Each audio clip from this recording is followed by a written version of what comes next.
Давайте на чистоту. Как бы не хотелось равенства в обществе, но люди не равны. Человечество насквозь прошито играми за социальный статус. Об этом не принято говорить вслух, но мы так или иначе стремимся к улучшению положения в своем окружении.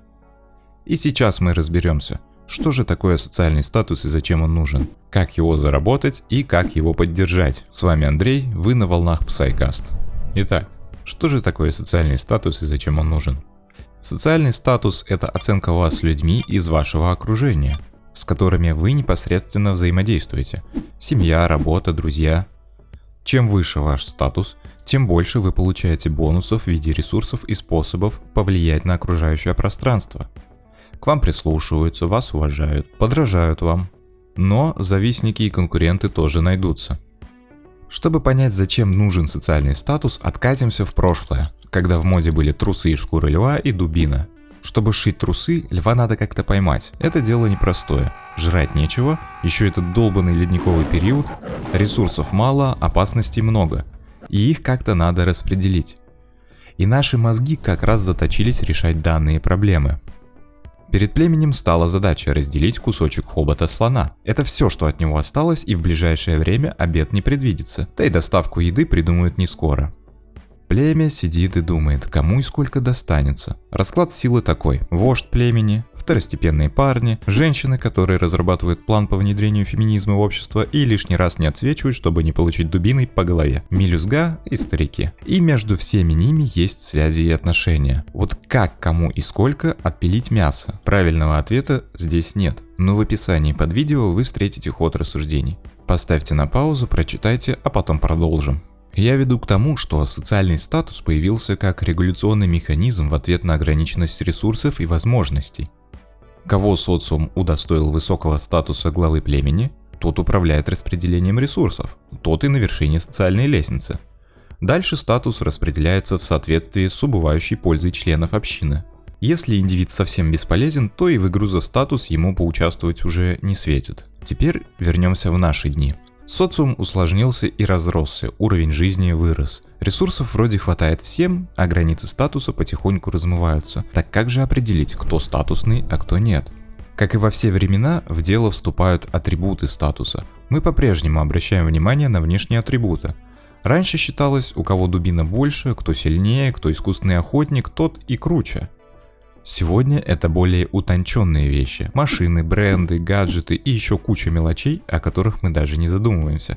Хотя их совокупность дает определить положение человека на подсознательном уровне. Вышеперечисленное можно назвать статусными игрушками. А первостепенную роль играют навыки, востребованные в обществе, и ресурсы. И ресурсами здесь может быть не только нефть, но и связи, деньги и репутация.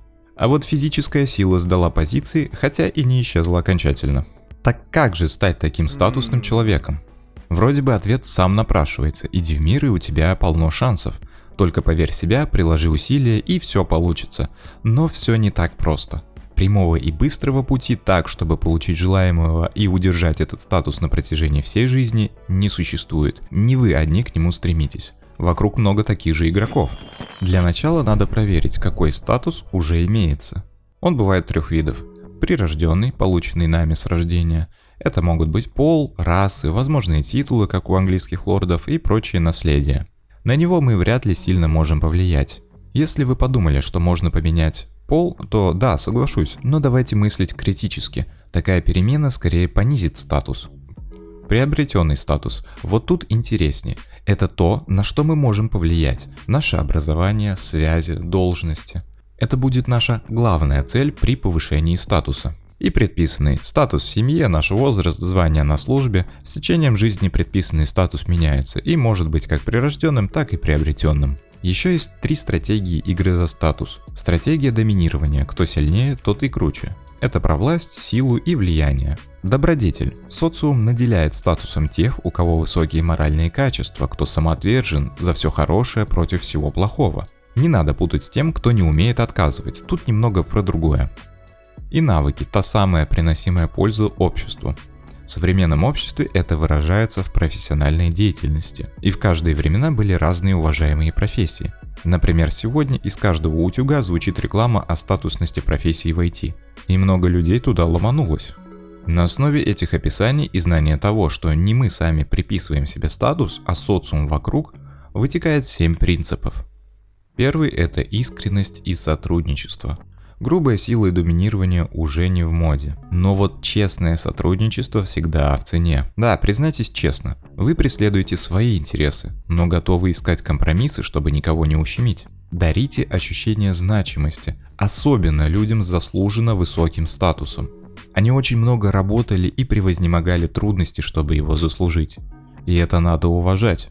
За то, что вы увидели и оценили их колоссальный труд, они, возможно, посчитают вас достойным малым и с помощью своих возможностей подтянут на ступеньку выше. Соблюдайте иерархию игр. Иерархия важна, она дает порядок в обществе, и ее соблюдение негласно почитается обществом. Также умерьте свои нравоучения и недовольство поведением других. Неблагодарное это дело. И часто бывает так, что люди вокруг, может, и не идеальны, но и мы-то с вами тоже люди, верно? К тому же нам мешают наши иллюзии и искажения, о чем я поговорю в следующий раз. Научитесь искать компромиссы, это очень важно. Все живые существа подстраиваются под окружающую среду. Не получается так, попробуем иначе. Ведь нам же главное добиться цели, а не упереться рогом, доказывая свою крутость. Если только это не самоцель. Также отличайтесь от других. Чем вы заметнее, тем у большего числа людей вы на слуху, особенно у тех, кто при делах. Это как с брендовыми вещами, доверяют тому, что чаще на слуху. И желательно быть на хорошем слуху. Ну или по крайней мере уметь в случае чего аргументировать, почему были нарушены правила игры. И последняя статусная игра – это негласная договоренность общества. Сегодня атрибуты и правила статуса одни, завтра они другие. Игра динамична, и я призываю быть вас гибкими. А в конкуренции и поддержании статуса помогает сосредоточение на постоянном повышении своих навыков и репутации. Особенно внимание стоит уделить пониманию устройства общества и коммуникаций. У меня есть про это отдельное видео. Если на практике вы действительно показываете рост и результаты, окружающие это отчетливо увидят, и статус начнет соответственно расти. Это вам небольшой индикатор того, удачно ли вы двигаетесь по социальной лестнице вверх. Удачи вам в ваших стремлениях!